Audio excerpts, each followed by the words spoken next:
Hi, I'm Mike King of Recruit King Executive Search Firm. We are a white glove boutique search firm based in Toronto, Ontario.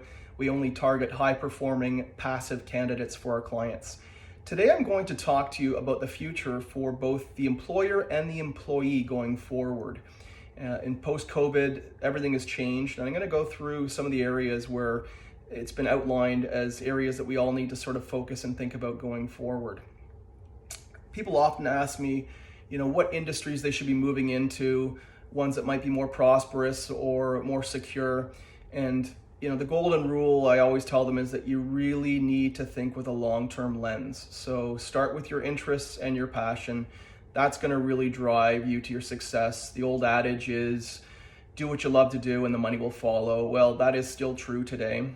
Very rarely does chasing a hot industry ever pay off in the long run. There's just too much disruption, too much change, too much technology being added. And if you're not inclined to keep up with that in an industry, you will be left behind. So that goes without saying, but I wanted to touch on a few points that from a podcast that I heard a couple of weeks ago.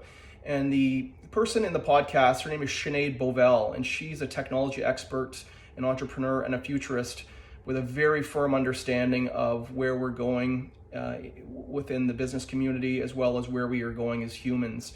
And she had some really good points. So I really suggest everyone to check out that podcast. She can be found on the conferenceboard.ca website, and I put her name on the screen there as well. There's about 6 points that I really thought that really needed some more attention from that podcast. The first one is the fact that AI, artificial intelligence, is now the smartest and the holder of the most knowledge in the boardroom. This is even more so than the most seasoned executive. And if you think about that, that's really remarkable. This is something that's never happened before. So we need to fully accept that and really make sure that we are bringing something to the table and really working in collaboration with that knowledge. We're seeing it in everything. It's not just business. We see it in sports as well. All decisions are based on metrics. And in the boardroom now, there's statistical examples as well as algorithms that can guide a business and a company to desired outcomes more effectively or with more precision than anyone else in the past. So think about that and accept it. Point number 2 would be that not only is AI in the boardroom, but AI is someone that we're going to have to collaborate with and possibly even report into, and that's remarkable in itself. So, how do we do that? Obviously, we have to understand and respect the values that AI bring to the table, but on top of that, we need to focus on the areas where AI does not contribute, and that really goes back to making sure that you're very strong with exceptional skills and continuing to grow in areas where AI cannot contribute. And those are really down to creativity, adaptability, and the other thing is personal communication, so being able to work together. So those 3 areas are absolutely critical to be continuing to refine going forward, and that would be the best knowledge and the best advice to pass on to future generations as well. The next point I'd like to point out would be that the future of employment is more likely a collaborative approach between employer and employee. So what do I mean by that? That means the employer will be investing more into the employee, and the employee will feel great about that. They'll be learning, continuing to develop within their position, continuing to build their resume, and as a result, their productivity will go up, and as a result, the retention goes up for the company as well. So it's a win-win all around. Investing in the employee will then perform, and then the retention and the performance of both go off into the sunset. So this mentality is likely the ideal model going forward. So companies that don't respect that investment into the employee are likely to lose top talent. So that's just the name of the game going forward. The next point I would say is that geography doesn't matter anymore, and I think we've all sort of learned that from the COVID situation.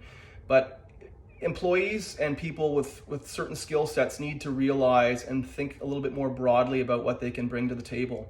And perhaps they can deliver and perform for companies outside of their geography. Maybe there's a company in Texas, maybe there's a company in Europe that can really utilize their skills, and they can package up their their skill set and deliver for those companies, as opposed to just relying on the local companies within the Toronto area or wherever. And so thinking a little bit more broadly and even more entrepreneurial is something that employees need to think more about. And on the flip side, companies are already thinking that way as well. So employees got to make sure that they're keeping up to that. And if an employer finds that the best person for the job is located in Boston, Massachusetts, as opposed to Toronto, they're not going to hesitate in hiring that person or even partnering with them in a third-party type scenario, as opposed to making a full-time hire in Toronto. So we need to sort of think differently about the way we work and the geographies. Another great point that Sinead made was regarding what we should be asking ourselves in terms of what we want to do as we continue to grow. And instead of thinking about what do we want to be, or what type of person do we want to be from a job perspective, a job position perspective, we want to think more broadly about that, about what do I have, what can I offer, and what do I like to do, and what problems do I like to solve? Because there's just so much change and disruption in the workforce. We can't really think about certain jobs and work towards those. Anything can sort of happen even within a 5-year time frame now. So we need to think more broadly about what we like to do and the problems that we like to solve and who we are as people.